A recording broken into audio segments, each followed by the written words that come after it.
All right, Russ, Kim Daly joined us today, and she brought the heat as it relates to franchises. After hearing everything she had to say, there's two questions. One, would you start your own franchise? Because I have you pegged as that guy. Like, I'm not going to buy somebody else's business. I'm going to start my own. Or two, was there something that she mentioned that you were like, I could get behind that franchise idea? That makes a lot of sense to me. Well, and initially, I definitely do think I would want to start something. I just want to create that business, and I would love to be able to franchise it. I'd have no idea how to do it, considering I would probably have very little processes that one could follow. Because that was one of my takeaways, right?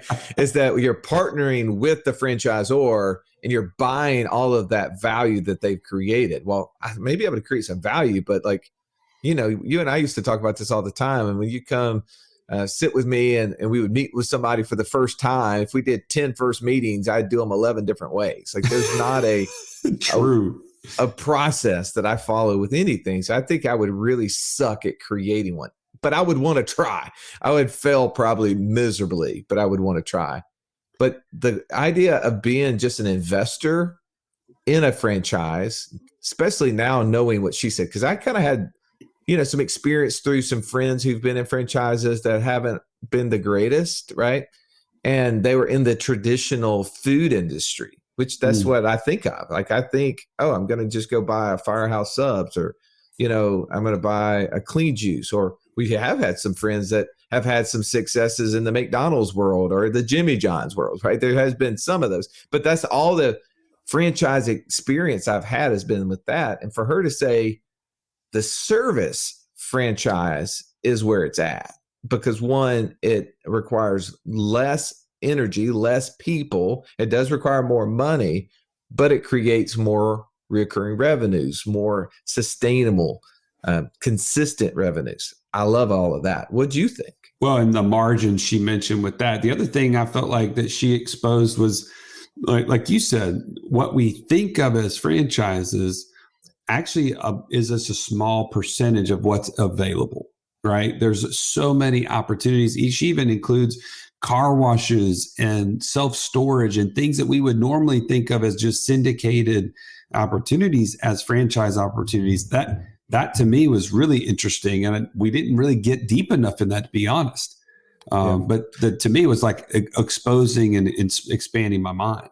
Yeah, I do think that there's probably a lot of businesses that we don't even recognize as franchises, and they're opportunities for us. So you might be listening to this from one of three areas. You're somebody who's looking for some side cash. You're going to keep doing it while you're doing your main thing. Maybe you're looking to go all in and just get out of your main thing and make this your main thing. Or you're maybe an investor. Maybe you're somebody who wanted to be passive and you want to know, can franchises truly be passive? We answer all of those questions as best as we possibly can in this interview with Kim Daly. Let's jump in right now.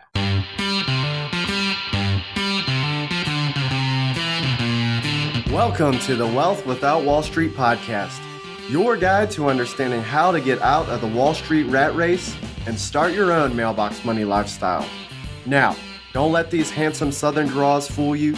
These financial minds are teaching our country to enhance savings, increase cash flow, and create passive income, all without the help of Wall Street. Are you ready to break through? Now here are your hosts, Russ Morgan and Joey Murray. Thank you for joining us today. Welcome to the show, Kim Daly. All your questions about franchises will be answered today. Kim, thank you for being here. Thank you so much. That is straight like Kim. Joey sets an expectation that no one can meet, mostly because of our lack of an ability to ask you the right questions. So no pressure. We're going to do the best we possibly can. We've had a lot of fun before we press record. I know this interview is going to be interesting. And franchising is obviously a really interesting conversation. We haven't really talked about that a lot. We did have an episode where we interviewed someone who was a McDonald's franchise owner, but it was really very specific, right? That person's knowledge was limited in that area. How and why franchises for you, though? Where did that come from in your life? Why was that an interest or a passion? It's a good question. And the question that's commonly asked in the franchise industry is, how did franchising find you, right? Because no one wakes up and says, oh yeah, especially to being a franchise consultant. In my case, I happened to answer a classified ad in the newspaper. I was on my way to medical school. I took a part-time job for a franchise consulting company right out of college, and it literally changed my life, or so I thought. When I was younger, I always, my parents were in Amway, and we'd go to these like rah-rah rally sessions. And I always wanted to be a motivational speaker. I didn't want to be in the audience. I wanted to be on the stage. Of course, my dad was like, go be a double diamond in Amway. I wanted to be the speaker, the one who was inspiring the people. But like, how does one do that without being a double diamond in Amway? So I kind of abandoned that dream and thought, well, I'm going to help people by going to med school. I answered a classified ad in the newspaper, learned about this amazing industry called franchising, where every day people wake up to live their dreams. People help people. This is an industry where people help people. And it's not like a corporate America environment where, people can backstab and push people out of the way so they can get to the top. I mean, franchise owners in a brand, they're all shareholders of the same brand. So they share information, they help each other, we grow together. It's an amazing place. And I knew that I had found my people from a very young age, and my heart to be an entrepreneur was born. I left that job after 3 years, left franchising, became an entrepreneur for 5 years, only to learn how hard entrepreneurship really is, and came back to my franchising roots when I was 29 years old. I found the opportunity that I'm doing today as a franchise consultant. And here I am 20 years later. Well, and I know how old I am. well, that's a good point, though, that you say that entrepreneurship is really hard and you came back into the franchising model. How would you divide the line between those who are operating a business that didn't have a model, didn't have a formula, kind of like a franchise provides? Explain that to us, because I think that's the part that is really intriguing about the franchising. There is an opportunity, there's a model to follow. Right. So an entrepreneurship, it's inventing the wheel. It's making it up as you go along. It's trying to figure out what your customer wants, what they'll respond to, where to spend advertising dollars, how many advertising dollars, how long it's going to take to build something that's profitable, how to grow and change with the economy, with the market, with the competition. There's so many things to be figuring out, all while you're trying to figure out how to make money.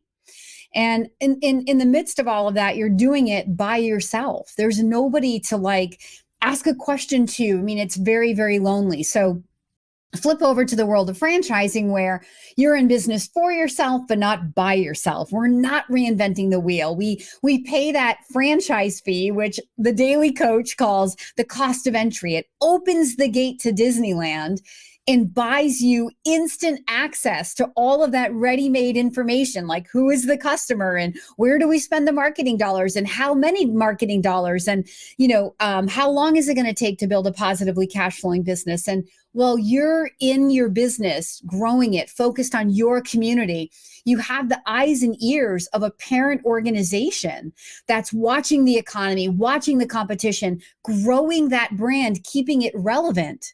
So as an owner in your business, you don't have to worry about everything. You just get to be focused on your business, your locations, your team, live your life, but know that you have greater support behind you that's going to keep the vision for your company growing and ever present. So you're in business for yourself, but not by yourself. You get to work on your business rather than in your business, right? Entrepreneurs often get stuck. Right? They're inventors, they're creators. They want to do it their way. And that's awesome. But how many entrepreneurial, mom and pop businesses do you know where the entrepreneur ever really gets out from underneath it? Right? Yeah. Oftentimes that business is built around their center of influence. So in a franchise, I can take someone with the dream to own a business, show them businesses they have no prior experience in, know nothing about, but they can feel confident that they can come in as the CEO of that business again, working on it rather than in it. You can hire to the experience of the business. Okay, so that was a perfect segue into one of my biggest questions. People that are listening to this show right now, they fall into pretty much 3 categories, right? One, they're looking for freedom from the grind that they're in right now. And they're like, anything is better than this.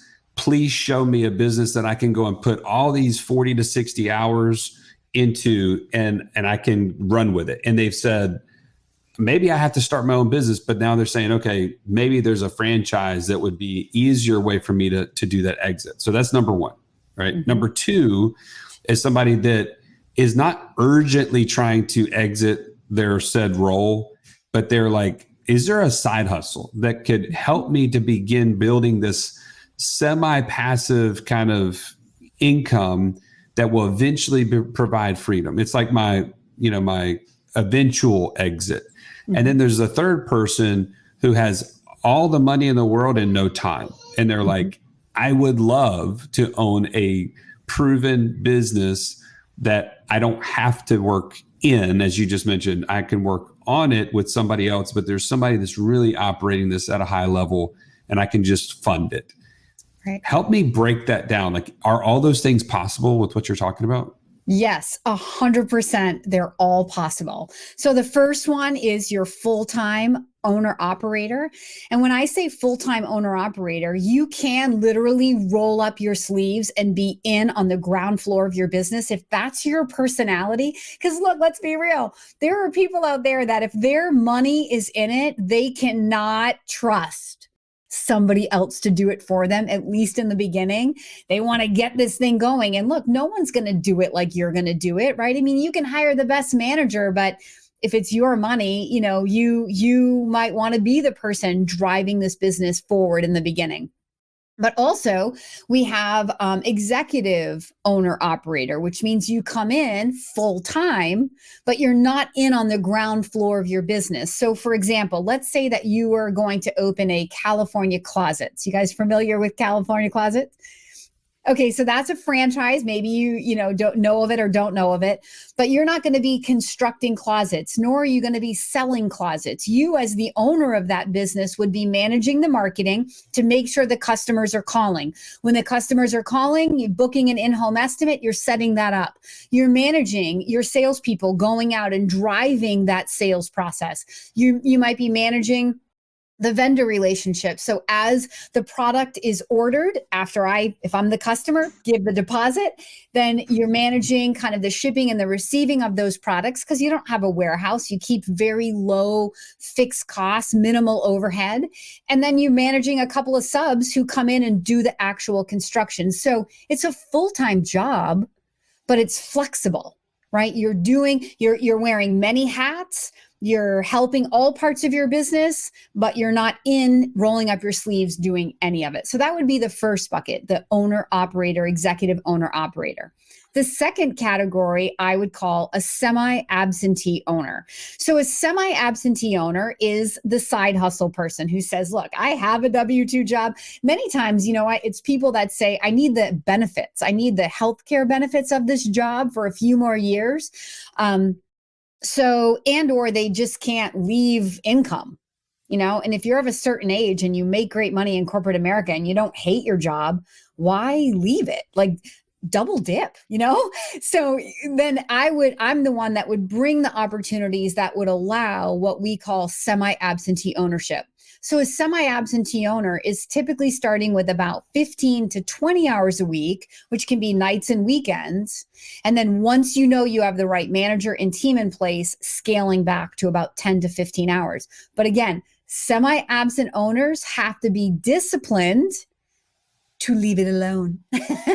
There are many people who buy businesses for a side hustle, and then they figure out how much fun it is to own their own business, and they end up leaving their job, right, to go be in their business, or they just can't leave it alone, and they're just like micromanaging the whole thing. So owning a business is about owning it, but it's also about owning your personality, right? And knowing like, okay. So Russ, that's not for you. Okay, just FYI. I think I've been semi-absentee for a while. Well, by the way, Kim, is that one called Alabama closets? Because we're not really interested in the California closets. I can't do the California closets. Yeah, they've got an Alabama, Georgia closet. Yeah, I can get behind that. That's awesome. All right, so talk to us about the last bucket, because there's somebody out there that's, a lot of times we have people that do have more money than they have time. They're probably a part of our passive income mastermind, and they're asking that question: is it possible for a franchise to be passive? Yeah, of course. But before I do that, man, can I just give a couple of examples for the middle category? So if you're thinking like, oh yeah, please. I'm options. so sorry. So for no, totally fine. If you know Massage Envy, is that a better name for you than Alabama Envy? I'm listening. I have envy for those who get massages. Yes. So right. So you're not a therapist, nor are you going to stand behind the desk and check people in and out. That's where an owner would come in as a semi-absentee owner, or like a yoga studio. You're not, or a Pilates studio. You're not teaching the class. You're not, in it. You're on it. You're managing the marketing. You're managing teams. You're managing customer experience. And that's in that flexible 15 to 20 hours a week, or we'll say 10 to 20 when it's all said and done. Would that be sort of like a Sola salons or something like that too? Ooh, Sola. Okay. So that's a nice little entry into the third candidate. Okay. So the third candidate is the candidate who's looking for this thing to be as passive as possible. So let me say this. A franchise investment is a business, and a business will never truly be passive. Okay, so there's that. But there are a select group of franchise opportunities that don't have a lot of moving parts. They're simple to operate, few to no employees, that would allow the owner to feel almost absentee. So for example, a Sola Salons, which is a salon suite, right?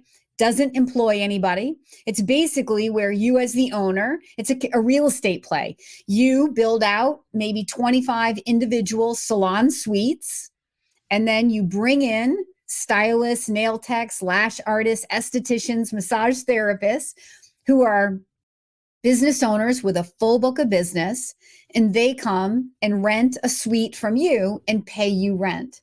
So your job is to just build that community among your renters and make sure that your renters are happy so they stay there and continue renting from you.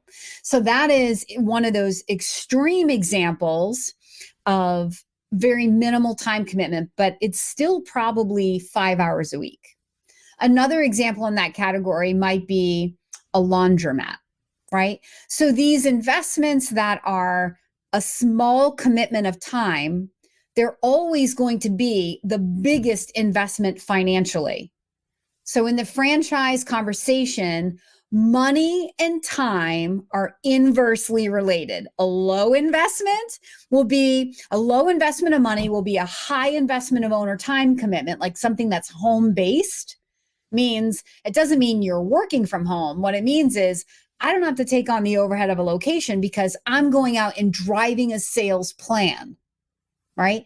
But when we have a big capital outlay, like a Sola or a laundromat or a car wash or self-storage, those are all franchise opportunities, then we have typically a smaller time commitment by the owner. So that's inversely related. Russ, I remember my dad specifically say to me, Joey, you gotta go to college. I don't want you to end up like me. And you know what my dad was saying is, in order for things to change, things have to change. You can't end up just like me. Well, I mean, we as parents, sometimes we take on the burden thinking about our kids and how we want something better for them. And we want to know, what will their future look like if I don't take action, if I don't do something different? See, in my house, I'm the role model. You're your kid's role model. And the buck stops with you. It's time to take action. If you're ready to take action, join us at wealthwithoutwallstreet.com/passport and get started on your own journey to financial freedom. All right, let's jump back into this episode. I love it. All right, so let's get into what people are really wanting to know. Which one of these franchises should I absolutely avoid? Is there a specific type, industry, that kind of thing that maybe is not the most ideal? And then we'll let you flip it around and tell us maybe some of those that you've seen that people have amazing success in? I know they're all great, right? You're in the franchise world, but let's just between the three of us girls here, let's talk about this.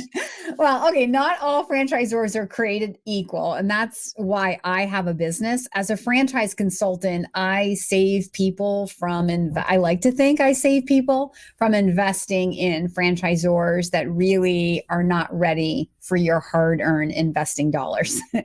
So and this is a partnership. It's a mutual evaluation. So when you invest in a franchise, you're not buying a brand, you're not buying a widget even. You're buying a partnership, right? If you want to go do it on your own, why do you need a franchisor?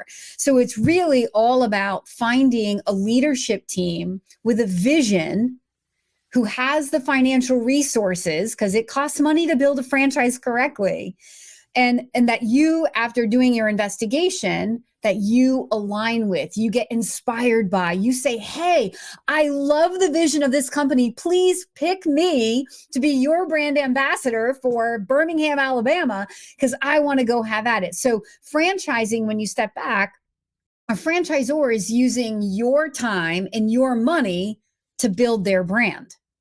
Right? So they're looking for people that are motivated and competitive and organized and great communicators who can wear the shirt in a community, who can carry out the plans of this franchise to help bring forth the vision, to help build the brand. So if you unscramble that, when you are investing in a franchise, what you're actually looking for is people. And this is why I have a business, to save people from investing in the people that don't really have that vision. They're in it for franchise fees. They don't really care about your success.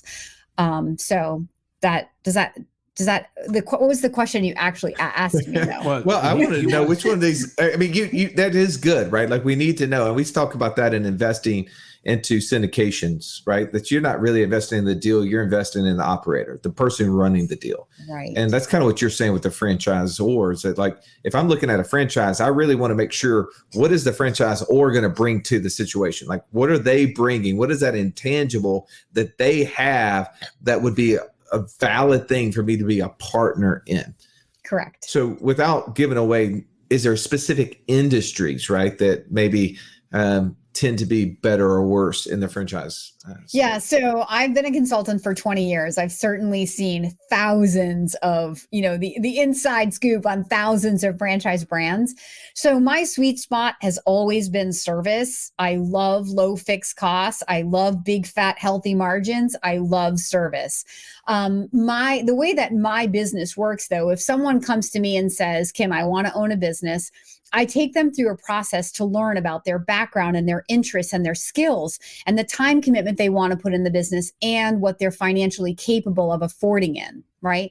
So I always stop and educate people about what their money buys in a franchise. And so once I've gathered the data, then I'm the one that comes back with what I believe are the top 3 to 5 options. I have franchises in all categories. Like franchising covers, I think, 80 different industries.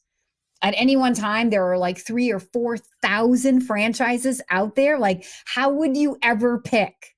And going to Entrepreneur Top 500 franchises is not the way to do it. But how you pick is by working with someone like me that has the relationships and has the experience and then can teach you what's most important about this partnership. One of the industries I really don't do a whole lot in, I am one of America's top franchise consultants. I help a lot of people say yes to the dream. And you're going to have to beg me to show you a food-based business. I know, because everybody thinks franchising is only food.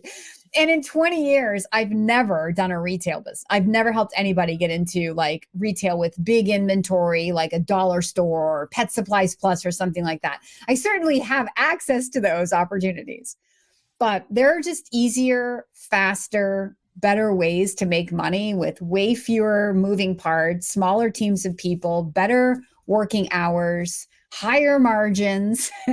But people aren't aware, like, the businesses I'm referring to with those characteristics, sometimes that they're even franchises. Gotcha. So service is where it's at, in my opinion. I love reoccurring revenue. We're all trying to build that reoccurring money, passive money, mailbox money, whatever you want to call it.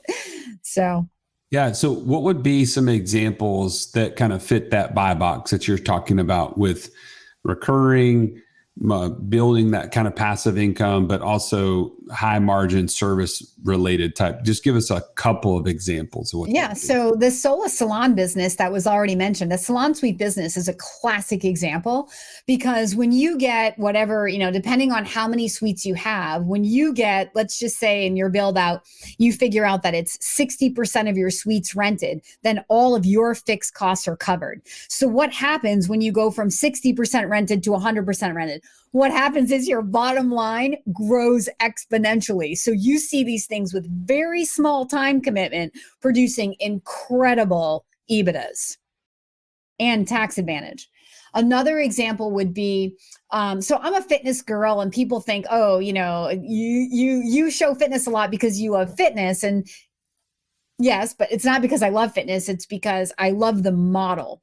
So again, when you look at any kind of a business wrapped in a membership where you have controlled fixed costs. So if you open a little yoga studio, it's a little boutique, say less than 2,000 square feet, and you know that your monthly expenses are 15 grand a month, and that equates to 200 memberships. Well, you can start pre-selling memberships during construction. So you could open your doors cash flow even, or maybe even cash flow positive. Compare that to this romantic notion of opening the corner cafe, right? Where you have $25,000 a month in fixed costs and you're selling it at $8 price point. That's a lot of cups of coffee just to break even. So when you look at what are the things that keep owners up at night, it's fixed costs, right? It's knowing that I have $15,000 a month in expenses and I don't know when I can pay those bills. So when you wrap that revenue in a membership where it's predictable and scalable, and for a goal-oriented person, he can break down those sales into daily bite-sized goals, then you're sleeping well at night. And again, when you get past your fixed costs, let's say it's 200 members in my yoga studio, what happens when you get to 400, 500, 1,000 members? What happens?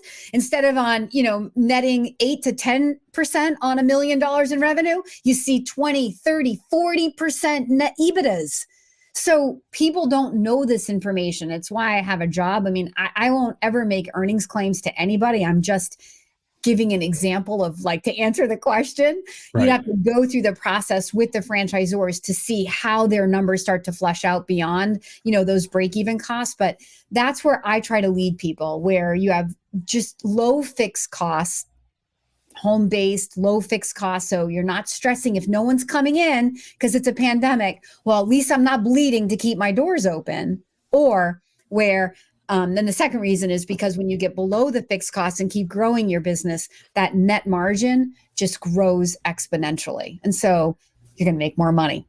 Yeah. So Kim, tell me, the big question people have had is COVID. How has COVID affected the franchise side of the world, and which ones have kind of failed or been taken off your list as a result? Yeah. So obviously COVID changed every business, forced all of us to adapt. In fact, KimDaly.tv is the greatest adaptation I've ever had in my business, that was born out of the challenge of not being able to go travel and host live events to inspire people to want to work with me. So, whenever there's obstacle, there's always opportunity if you're willing to look. And many of my franchise partners were looking for the opportunity. Because I play in a service space generally and always have for 20 years, the majority of the franchise partners that I commonly work with did nothing but sail through 2020 and into 2021. I mean, the home services space was like ridiculous, right? Because we were all home. People started building California closets. They started cleaning out the junk in the garage, and the got junks of the world were, had more customers than they had trucks to pick up the junk. The number of pools that were built, and then the pool cleaning companies and the outdoor lighting companies that, the patio building companies. So think of all the ancillary services. How many people got puppies? Now we need like duty calls to come and clean up the poop in the backyard. So many of those home services franchises like skyrocketed through the pandemic. I think we all know the hardest hurt businesses or the retail businesses, the restaurants, right? Yeah. And they've been hard hit even after reopening, because now nobody wants to work.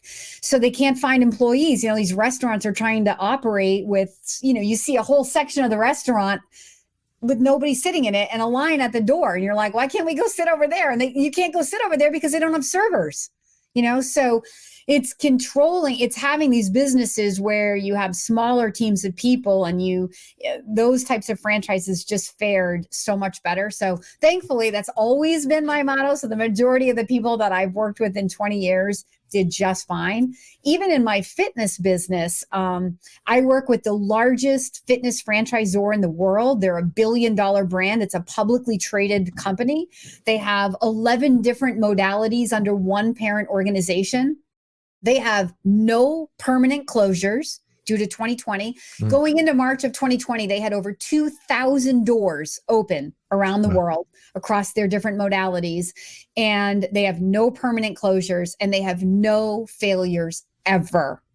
And That's today crazy. they're, I think, close to 2,500 doors open right now. So they actually awarded another 300 franchises during 2020. Like, you see like, oh my gosh, the mom and pop clubs that went out and couldn't reopen. And, my heart goes out to those entrepreneurs.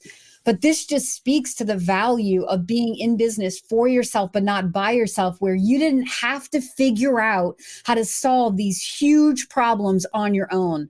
Collectively, we're just stronger, and people came together. And even if the stronger part was just the emotional support, that we're going to get through this. I mean, who didn't want a hug in 2020?